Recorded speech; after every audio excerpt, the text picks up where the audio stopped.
햄버거, 피자, 오. 아이스크림. 야, 이게 맛있는 거긴 한데 왠지 아침에 들으니까 뭔가 느끼하고 좀 느끼하고. 예, 뭔가 국물 하나 먹어야 될 것 같은 느낌 들고 그래요. 근데 제가 좋아하는 것들 쭉 불러주신 거 아니에요? 그쵸. 자, 일단 이 세 가지 음식 정말 놀랍게도요. MZ세대가 선호하는 해장 음식입니다. 아, 이걸로 해장을 한다고요? 에이, 아니지. 해장은 뭐 좀 이렇게 얼큰하고. 해야지.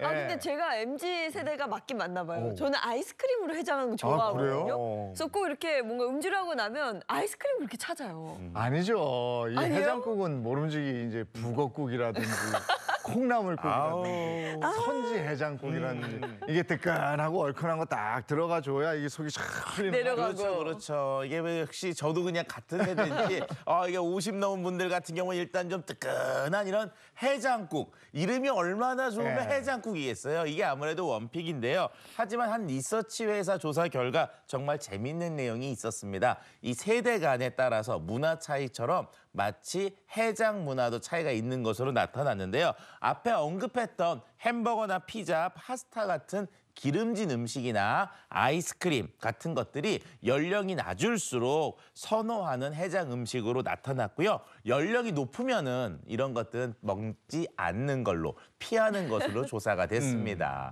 이건 표를 보니까 정말 확연하게 차이가 나는데 그러면 50대 이상이 선호하는 해장 음식은 앞서 두 분이 말씀해 주신 아우, 뭐 그렇죠. 얼큰한 거 그런 거겠죠? 역시 예상대로 50이 넘은 사람들은 일반적으로 해장 하면 역시 해장국을 가장 높은 원픽으로 뽑았다고 합니다. 아니 근데 갑자기 이렇게 해장 음식 이야기 꺼낸 이유가 분명히 있을 것 같은데 오늘 건강한 참견 주제와 관련된 거예요? 그렇죠. 우리가 일반적으로 해장이라고 하면은 좋은 이미지가 있거든요. 왜냐하면은 술을 먹고 몸이 아픈데 그 몸을 회복시켜준다고 생각을 해서 좋다라고 생각을 합니다. 한국인들이 선호하는 해장국들 리스트 보면 굉장히 많아요. 뭐 뼈해장국, 순댓국, 설렁탕, 선지해장국, 북엇국, 콩나물국, 추어탕 등등등 정말 많은데 이렇게 즐겁게 맛있게 먹었던 해장국들이 자칫 잘못하면 우리가 잘못 먹으면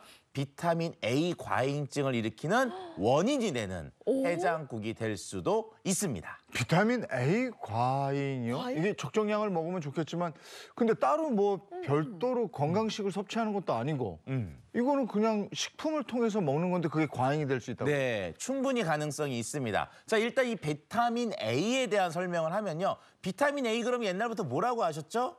야맹증. 자, 이 비타민 A는 우리가 어디를 볼 수 있는 어두운 곳을 볼 수 있는 시각세포와 관련된 영양 성분으로 알려져 있고요.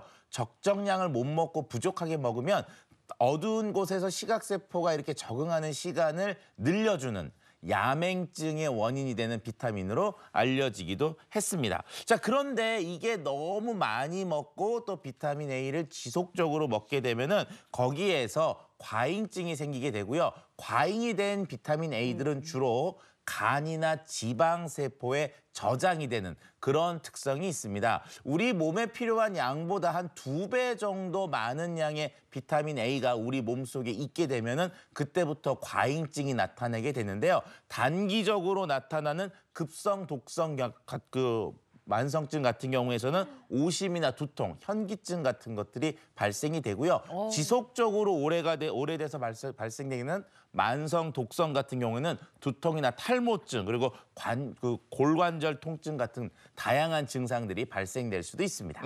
그렇다면 그 해장국 종류가 워낙 다양하니까 그중에서 비타민 A가 많이 들어있는 해장국을 찾아야 할 텐데 저는 그 개인적으로 여자한테 좋다 그래서 선지해장국 좋아하거든요. 이건 아닐 거예요? 그쵸. 네? 일단 이 선지해장국은 저도 여성분들한테는 적극 추천하는 좋은 해장국 중에 하나입니다. 왜냐? 이 선지라고 하는 게 어떻게 보면 동물의 피잖아요. 네. 그런데 이게 한국 사람들만 거의 먹고 있는 식재료 중에 하나라고 할 수가 있습니다. 이게 철분이 많기 때문에 철분 결핍성 빈혈 같은 증상들을 예방하고 피로 회복에도 도움이 주기 때문에 아주 여성분들에게 적극 추천하는 그런 선지 해장국인데요. 자, 그런데 이게 선지 해장국도 이 비타민 A의 과잉이 될 수 있는 가능성은 있으나 이것뿐만 아니라 앞에 얘기했던 수많은 해장국들 중에서 요 재료가 들어가면은 비타민 A가 유발될 수가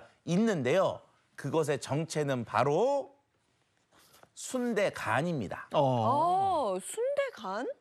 저 순대간도 좋아하거든요. 맛있지. 지금 이렇게 들으니까 좀 여러모로 걱정이 되긴 네. 하는데. 예. 근데 사실 현대인이라면 영양제도 다 챙겨서 먹잖아요. 종합 비타민도 많이 드시고요. 그렇죠.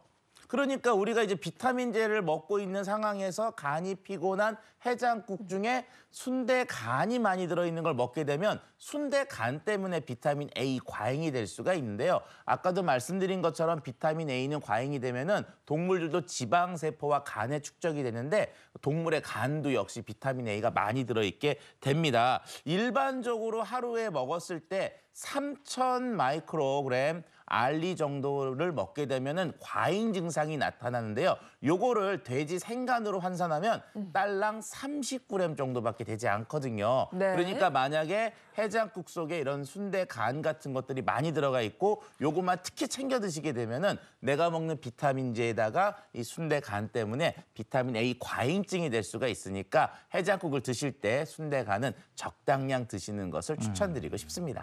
이게 식품으로 섭취하는 거기 때문에 저는 이게 뭐 크게 문제가 되겠어 네. 했는데 오늘 또 건강한 참견을 통해서 하나 배웠습니다. 차윤환 박사님의 건강한 참견 함께했습니다. 고맙습니다. 감사합니다.